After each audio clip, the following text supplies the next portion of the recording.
right, welcome back everyone to episode 6 of Campfire Spookhouse. I'm Scary Terry and this is Rock Horror. And today we are reviewing John Carpenter's Halloween 1978. It was a good year. It was a good year. Not my first time watching the movie, on the DVD, but watching it this time I noticed things differently than watching it before, and I've come to appreciate the film a lot more. I thought it was kind of cheesy first few times of watching it, especially when I bought the DVD years and years ago. Yeah. But this time I just sort of developed a much greater appreciation for the film. Yeah, I think just in general, since we've been doing this, been having a lot more appreciation for horror as a genre in general. Yeah, same. And and it's the same thing. It's not the first time I saw this movie, but I really didn't see this. I haven't seen this movie since I was a child, so I think the only thing I really remembered was just that last little portion in the house, like when he finally shows up. So basically, the 95% of the movie I didn't remember. Yeah. So the film, directed by John Carpenter, it stars famous for his tables, his cabinets, because he was a carpenter. Oh yeah, John Carpenter, absolutely, of course, absolutely. Starring horror's legendary scream queen Jamie Lee Curtis as Laurie Strode, probably her most famous role.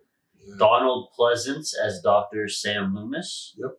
Nick Castle as Michael Myers masked, which is actually funny because I don't know if you know this, but Nick Castle would later on become a film director, and he made movies that we grew up with, such as Dennis the Menace and Major Payne with Damon Wayans. Yeah.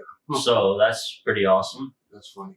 Tony Moran plays Michael Myers unmasked. So at the end, when we see his face, that's not Nick Castle's face, that's Tony Moran's. Nancy Kyes is Annie Brackett. PJ Souls is Linda Vanderklok. That's the girl who's like, totally. Yeah. Totally. Indeed, totally. Charles Cyphers as Sheriff Lee Brackett, Annie's father. Kyle Richards as Lindsay Wallace. Brian Andrews as Tommy Doyle, the little boy. And John Michael Graham as Bob Sims. That's Linda's boyfriend in the bed. Yeah. With the glasses. The description of the film is 15 years after murdering his sister on Halloween night, 1963. Michael Myers escapes from a mental hospital and returns to the small town of Haddonfield, Illinois to kill again. So, I guess we'll start with the first question. What social or cultural messages do you, Rock Horror, think that this film is conveying? This one, I wasn't sure about this one. About the actual social message or even theme. A theme that it was trying to convey. I guess the low-hanging fruit would be to say something regarding like mental health, but because ultimately this is a story about a crazy who kills his sister because of, I don't know, some reason, and then he comes back to kill other people's sisters, I guess. Yeah. But and then the way that the doctor describes him as just being pure evil. Yeah. So he doesn't think he's crazy; he just thinks he's pure evil. Yeah. So it's I don't know. Like I'm not sure what this film is actually trying to say as far as that is concerned, because I suppose it could make some argument about, like I said, mental health. Yeah. And how mental health should be taken seriously, but then it goes away from that pretty quickly when the person who's been around him the most of the time, who's kind of telling the audience about him, is just saying that no, he's not crazy, he's evil. Yeah, Dr. Sam Loomis. Yeah. I think for me, when watching it, and well, you as well, when we watched it together, you also kind of pointed it out too, but I think an underlying theme to the movie actually has to do with psychosexual. Yeah. Because it seems like any time that someone was having sex or a couple was having sex, he was, and that was his sister at the Yeah. in the opening of the film at the beginning. You know, she was making out with her boyfriend or whatever. Yeah. And it always seems like when they're not wearing clothes is That's when he knife- strikes. Like that's when when, knife comes out. yeah. Like you said, if Linda had been covered up, she might have had a chance. Yeah. But she pulled that blanket down right when he was in the sheet with the glasses, pretending to be her boyfriend at the end, and yeah, she got killed. I think there's some form of trauma there, a childhood trauma for him. I think that's a very good theory, and also something that is it speaks to a theme. They didn't explore it very much in the movie No, either, but so we really don't know. I don't But think that's the point of this movie. Is not any kind of particular commentary. I think it just gives you a catalyst, a hint at things. The fact that he doesn't say anything, all you hear is a breathing. Yeah. I think that's the point of this film, and the way to kind of things about him are revealed, but very slowly. Yeah. And then some things are just never explained. I think the heavy breathing, like his form of communication, aside from like making little slight sounds here and there when he gets like attacked, but he doesn't really make much sounds. No, it's like when he gets attacked, he makes less sound. Yeah, like when it doesn't even faze him. Yeah. But I feel like that heavy breathing, it's that sort of adds to any excitement that he feels in the moment when he's like stalking or following you, or like he's gonna kill you, because I feel like he's sort of planning his move, he's strategizing. Yeah. And I feel like that the whole act of that execution, that process, it's exhilarating for him. It's fun. Yeah. And as as Dr. Sam Loomis says too, I mean, he's pure evil. So I mean, it kind of goes hand in hand. Like he really enjoys. It's like killing's a sport. Yeah. Well, how do you think the movie uses lighting, color, and camera angles to create suspense? Well, this is 78, so I imagine, and that's one of the things that I've noticed, that just films of this time, even if they're low budget, they're rich in character. Yeah. The colors, a lot of textures and colors that are prominent, and same thing for this one. Even when you're trying to make something bland, there's still more character to it because it's being shot on film, and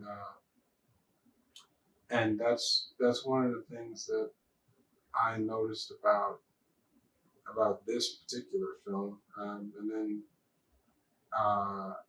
also it never occurred to me when I was younger, especially these sorts of movies, how much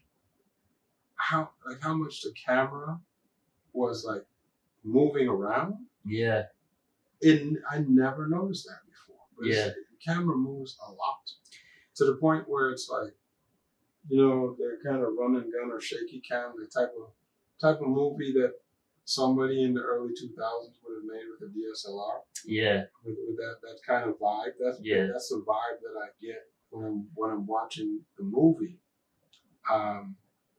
Of course, it's still executed better because we're talking about John Carpenter, who makes films on the weekends, makes tables during the week. Absolutely. Yeah. I mean, when he finds the time is when he makes movies. Yeah, and I mean, he does a great job. He does a great job, but I'm sure those tables he makes are also really crafty. Of course. If you haven't got yourself a John Carpenter table, make sure you do that too. Yeah. Fantastic work. It'd be interesting if his carpentry sucked, but his movies were good. Yeah, honestly, it does. Yeah. Maybe you should switch careers, buddy. It's funny because I when you're watching the opening of the film and you see the way that the camera moves, it's like even when he was following Tommy, the little boy, and he had the camera was in the back seat, so we see him as Michael's driving the car and moving by, but it's like for the first maybe I want to say like 15 minutes of the movie. Yeah. I just thought that the camera was sort of in place or taking the place of Michael Myers himself. Like I thought that we kind of were Michael. We're just looking at whatever he's looking at. But it seems like the camera really just moves with Michael, because then you'll see like there'll be a shot and then Michael Myers will come in from the corner and you'll see like a silhouette of him.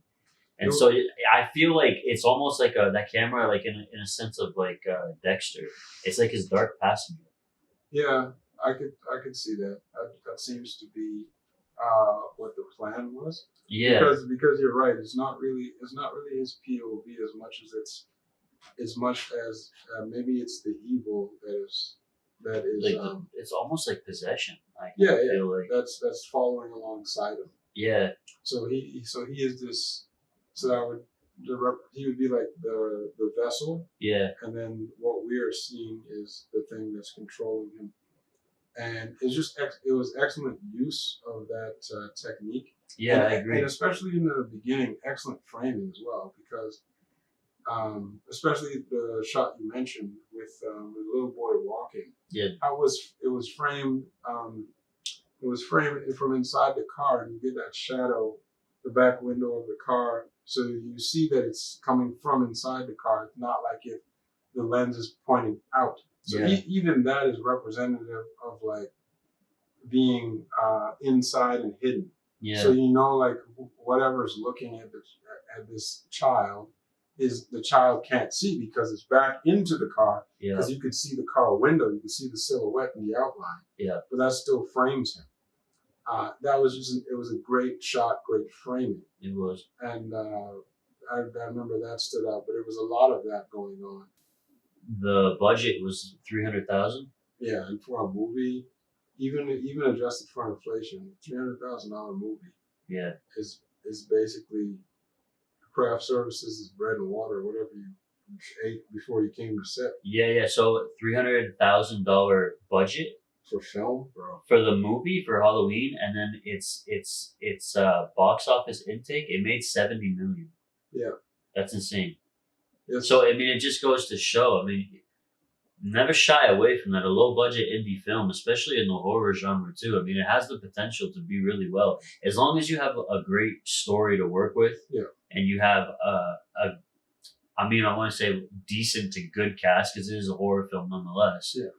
But as long as everyone on board, the cast, the crew, is as passionate about the project as you are, it really could hit home. And I mean, it could be something fantastic. And it was very impressive for such a low budget film. It was. It definitely was. But And it created a legacy. So yeah. But definitely this this film was good for those kind of, I wouldn't call them innovative, but it's just, I suppose, uncommon shots probably for the time. yeah, You don't see a lot of movies with those sorts of shots going on. yeah, Is making the best use of what they had. Yeah. And really executing well. I agree. Yeah. The music though. The music The played. score, Yeah. also composed by John Carpenter himself. This dude's busy every week making tables and chairs and composing and Yeah, no, writing and directing films. but it's one of those scores too. I mean, it stays with you, Yes. and it's one of those movies too where it's like it didn't feel like. Usually, a film that has a composer will have you take the soundtrack as a whole, and it's like there'll be like maybe 3 tracks on that whole, we'll say 20-track album Mhm. that sound very similar or is considered like the same song, whereas other songs they're just different. But this movie in particular, it seemed like the score was always the same, Yes. or just very closely like resembling the actual theme, and it would change maybe slightly here and there. You would do something different, but it was repetitive. Like you would hear the song play a lot throughout the film. Yeah. But I loved it, and it worked. Yes, and I think that's the whole point when you get something that really works. It was that, and then there was the silence or the breathing. It worked really well. Yeah. Like I said, it worked really well. Yeah. It's kind of minimalism. Yeah. Yeah. What about the significance of the setting, and how does it contribute to the film's overall mood? I mean, Haddonfield seemed small town, and it seems like a very kind of boring, mundane, but also, albeit slightly eerie and creepy kind of place to be. Yeah. Well, the The place is the same. The only thing that really makes the place stand out is the little kid that killed his sister. Yeah. And then, he went away, but now he's back. And then everyone's afraid of that house now. Yeah. People don't want, they all convince it's haunted. Yeah. And I feel like that alone is probably, it's just been since 1963, so for the past 15 years, it's been this rumor, myth sort of that's been going around that everybody kind of believes in. Yeah. And that's like the sheer terror of what Haddonfield is. Mm-hmm. And here you have Michael Myers 15 years later coming back to returning home. Mm-hmm. And the whole way through, from the beginning to the end, I mean, Laurie feels like she's being watched and she keeps thinking that she's seeing this masked figure everywhere she goes, following her. Yeah. And the ending really, the movie for me, like, it started out good. And then it had a moment afterwards for a little bit where it was like, all right, what's like happening here? Like, the pace was, it seemed like it slowed down more. Yeah. And then by the end, it picked up so much and just kept gradually getting more suspenseful and more suspenseful and more intense. And it really keeps you at the edge of your seat. Yeah. It's like climactic because it's what you've been waiting for the whole time. Yeah. It's not a long movie. Not at all. Hour and a half. Does a good job of making use of the time, but I agree. There was a moment, not at the beginning, not at the middle, but somewhere in between there, where there was a lull. Yeah. It slowed down, and in that time, I kind of stepped back and thought to myself, is this gonna not be good? Mm-hmm. Because it seemed like almost as if the film didn't know what direction it was going to go in. Yeah. And then, but hey, maybe that was to throw us off. Yeah, I think so.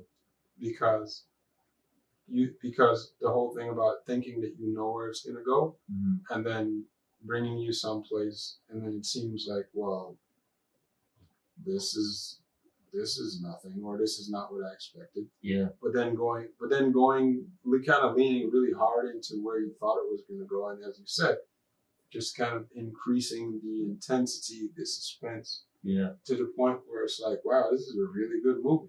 It took a while too for Dr. Sam Loomis to actually find him. Yes. In the end, and then actually, walk up to the house and walk into the house, and but once he was there, like it also just added more to that suspense. And then the fact that this guy Michael doesn't want to die. No. He just keeps getting back up. But it's also so like slow and dramatic every single time. He just rises like the dead. He got stabbed. Yeah. He got stabbed with like a screwdriver. A coat hanger too. Coat hanger with a knife. Gets shot with like I think 6 bullets. It was 6 bullets, and falls over the balcony. And then he still goes for his nighttime stroll. Yep. It sucks too because it's like the doctor's mission, his whole mission is to literally find him, retrieve him, and it's like at the end he goes through all that trouble just to like reunite with him for a brief little moment, and he's gone again. He's got to go out looking for him again. Yeah. Yeah. Let's talk performances in the film, actors, and how they convey fear and suspense. So, this is where I had my biggest discrepancy, because I thought that there were maybe 3 good actors in the movie. And I mean, for a movie, that's a lot. But the amount of actors that were in this movie compared to, like, Texas Chainsaw Massacre, or not just Texas, or just the amount that are just in the movie. Mm-hmm. It's like it's not a lot. I would say that I didn't find any of the people that got killed by Michael Myers particularly convincing or captivating. It absolutely just sounded like you're watching words on a page. Words on a page, like people just say the words on the page. Yeah. Like I could picture them reading this off of a script. Yeah, especially Annie. Yeah. The one neighbor that she had. Yeah, I got a thought earlier. I was like, is this the Annie that Michael was asking if she was okay? Are you okay, Annie? Annie, you're okay. Annie, are you okay? Annie, you're okay, because you've been struck by a smooth criminal. That's true. This is true. I so then the three actors that you would say you were convinced with that did a good job. Who would you say? So that was a child actor that was a little boy that was being followed. Yeah, Tommy. Yeah. He was, I was gonna say convincing as a little boy. No, he was just he was engaging, captivating. You believe the things that he was saying that you believe. Of course, Jamie Lee Curtis's performance. That's why she became who she became. Yep. That's why it was compelling. She had to sell it. That was her role. Yep. If she didn't sell it, this would not have been the movie that it was. Yeah. And then the Doctor. Yeah. You have to believe. You have to believe what he believed. Yeah. Because let's just be honest, as far as the performance, not saying that it's easy to play Michael Myers, but you're literally not saying anything. You need to stand up and be imposing. Yes. But you're not. There's no eye expression. You don't do any of those things. You're literally off in the distance most of the time. The only moment is when a mask comes off and you put it back on, and then that's like a different actor in that instance anyway. So it's literally just it's body language. Yes. That's what it is, and it's not as if that's not a skill as well. But you understand what I'm saying.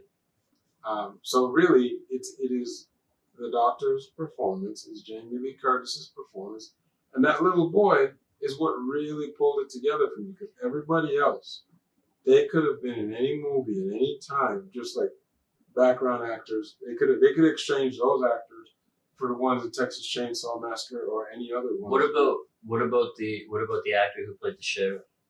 He was serviceable. Yeah. Like he did his job. Yeah. But it wasn't anything that was like, I'm not going to remember that performance. Yeah. I think I do agree with you. I think that the younger ones who got killed, like all of Laurie's friends, the way they all died, in my opinion, was pitiful. Their performances were awful. It wasn't believable that they were actually dying when they just sort of, gave up trying to fight back and just let it go. But Donald Pleasance's performance as Dr. Loomis, I think, stands out the most to me because he has to be so compelling and convincing. Because, as you said, the Michael Myers isn't really doing anything to give you any sort of dialogue, like word of mouth.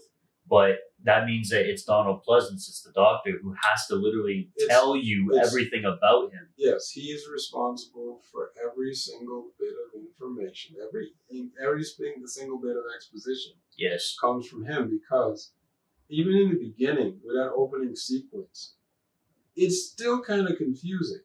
You're like, was that his sister? Was it a babysitter? What was he doing outside? Yeah. Why did his parents stare at him for 20 minutes after? Yeah, what was up with that scene? They literally, the father, they come out of the car, the father approaches, and he's like, Michael? And then it's like for 5 minutes, you just see them standing there as the camera's pulling away, and they're just looking at him. Why don't you take a knife away from his hand, first of all, and then, give him shit. Yeah. Well, or at least go inside the house to see like what he just did, since he's covered in blood. Yeah. But yeah, that was. And why did he kill his sister? What was the need for that?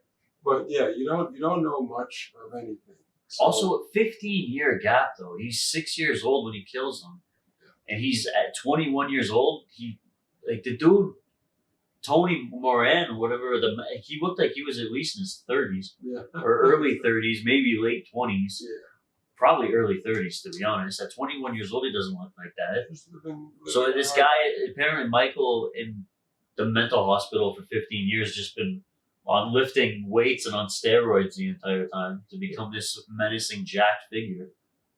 But it's super imposing. Yeah, because based on his dad's genetics, his mom was having an affair with the local gym teacher or something. Yeah, absolutely. And based off the dad's, appearance too, you knew he was going to grow up to be jacked, just like his father. Because the dad was a very average height. The dad was barely any taller than the mom. Yeah. So how did he end up being this like 6'4" killer? I don't know. Well, they must have experimented on him in the mental hospital. Well, we wouldn't know any of that if it wasn't for the good doctor. Exactly. And this is why I agree that without that performance, the movie falls apart. Overall, I did enjoy the film, and I did think that it got better as it went on. You and I being filmmakers, and I admire the low budget aspect of the film, and Yes. I really appreciate how it became so successful. It's something that I would want to happen for us with our films. Yeah. That would be the goal, the hope. So I was moved by it, and still influenced. The acting, like I said, Jamie Lee Curtis, Donald Pleasance, fantastic. Direction from John Carpenter, amazing. The music, amazing. Even the editing, I thought the editing was good too. Yeah, I think as a film, it worked. Yeah. Now, as a total kind of production, of course, there's holes in it. Yeah. You can't blame that on. Can't blame everything on being low budget. It's just it comes with the territory, because what typically comes with low budget is a lack of. You don't have the same amount of talent pool. Exactly. You don't have the same amount of And it access. shows. You don't have the same amount of access. You don't have the same amount of time. Yeah. So you make the best of what you have. And obviously, we know that Michael Myers is still a very iconic character, Yes. and he's still talked about a lot. And he goes down as one of the greats as far as villains go, or psychopaths, however. So again, for the reasons that I stated, I do think that Halloween, out of 5 jump scares, I would give John Carpenter's film a total of 4 out of 5 jump scares. Yeah, I don't recall what I gave Texas Chainsaw Massacre. I would put these movies in a similar place. Like if there was kind of classic low budget films that what they say, that punch above their weight class. I would definitely put these sorts of movies in the same category. I would even put Candyman in a similar category, although I think that Candyman kind of executes all of those things better than both of these movies that we're talking about. But I do believe that Halloween is a better overall film than Texas Chainsaw Massacre. Yeah, I agree. Because the highs are really high. Yeah. Once again, the Doctor's performance, Jamie Lee Curtis's performance, are way more compelling than any of the performances in Texas Chainsaw Massacre. The ending didn't play out for as long as it did in Texas Chainsaw either, especially the dinner table scene. The dinner table scene went on so long that it took me out of the movie, where I was really thinking to myself, why is this movie still on? I'd have to agree and also give it a 4. Nice, man. 4 out of 5 jump scares. 4 out of 5 jump scares we both give for John Carpenter's Halloween. Damn right. All right. Feel free to like our channel and subscribe. Comment below. Let us know what your ratings are for Halloween and what you guys thought of it. And also be sure to give us any feedback as well if there's anything that you guys want to see us do more of. Currently, we are in the early stages of this YouTube channel right now, and we're looking for feedback, so let us know. And also comment below. Let us know what some of your favorite horror films are, so that we can also shoot a review for that and give you a shout out in the video. And don't miss next week. We're going to be reviewing for episode 7, George A. Romero's Night of the Living Dead, 1968. That's right. Love the movie. Super impressed with it. This is your first time watching it, or No, it's yet another movie that I saw as a child that I barely remember. Okay. So I might as well be seeing it for the first time. All right. So we're looking forward to that. Looking forward to seeing you guys again. So make sure you're there next week, and we will see you then. I'm Scary Terry, and this is Rock Horror. And we are Campfire Spookhouse. Yeah. Why do I do that? This is Campfire Spookhouse, where we scare ourselves awake. See you then.